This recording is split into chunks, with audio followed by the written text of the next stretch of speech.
So today I am planting a black walnut tree sapling that my husband dug up, and hopefully there's enough of the main root system and some of the new roots growing on there that it will actually flourish.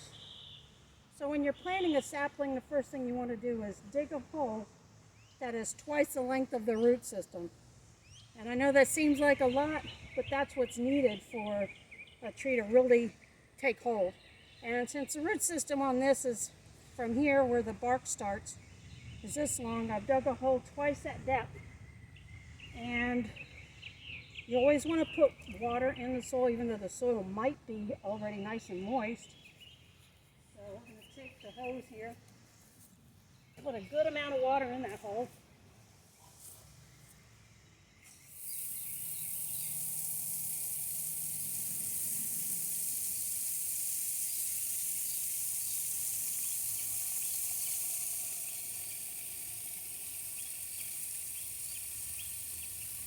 I'm actually filling it up to about halfway. Now this potting soil is for seeds, but since we don't have all of the root system from this tree, we've got some baby roots and then a big chunk of the main root, I'm going to put this seed starting potting soil in the water, give it some good nutrients for back here.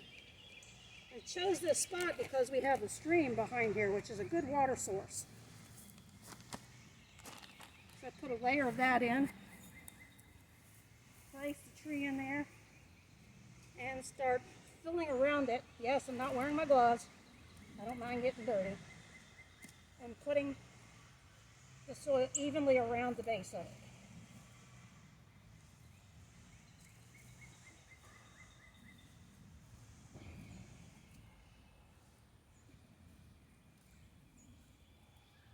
And it's okay if it's a little off center where I've got it, because the roots are going to sprout throughout the space anyway. So now I've got it basically good and straight. I'm going to try to make sure that it's as upright as possible. And fill in the dirt on the other side, all the way around. Ideally you would want a base around it about 18 inches. In diameter.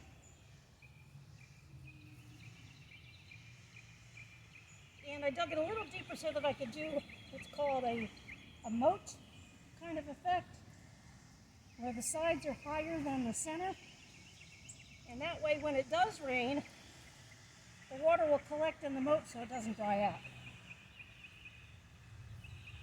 Now we do have deer, so one other thing I'm going to have to do is after this settles in here, is to put some kind of fencing around it, keep the deer out of it. I don't know that deer will actually eat a walnut tree, but I don't know that they won't.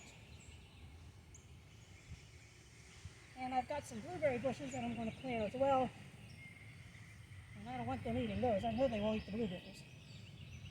So I'm leaving a little well hole in here, so like I call it a moat around it. It should be wider, but this is a small sapling, so I'm really not too concerned about it being exactly 18 inches across right now. This little tree's going to grow, good Lord willing.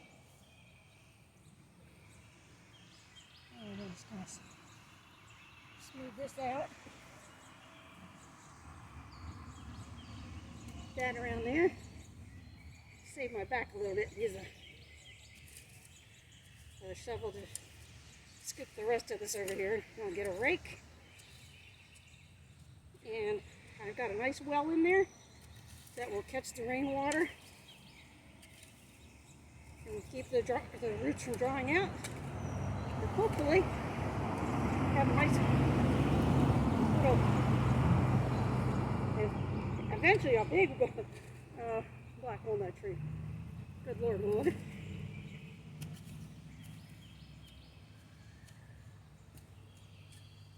And you also want to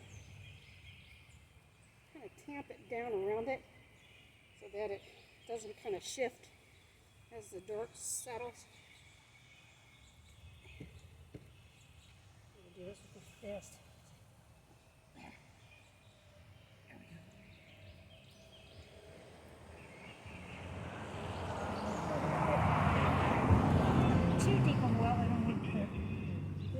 too wet and rot out. Basically, that's how you transplant a tree. By tomorrow morning, these leaves should perk up. I'm going to water it some more on top. It's always a good thing to do.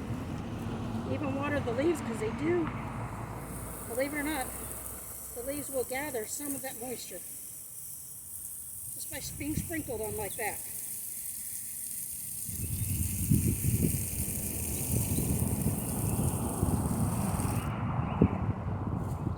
So there you have it. I just put in a nice little black walnut tree sapling, and I'll just say a little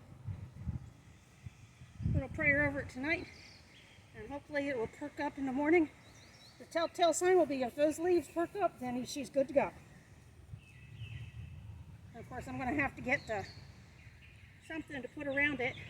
I have some fencing from my garden. My garden's getting a whole new facelift, so you'll get to see that in one of my future videos. This is your barefoot country cook. Obviously, I'm not barefoot out in the mud, but this is how you transplant a sapling.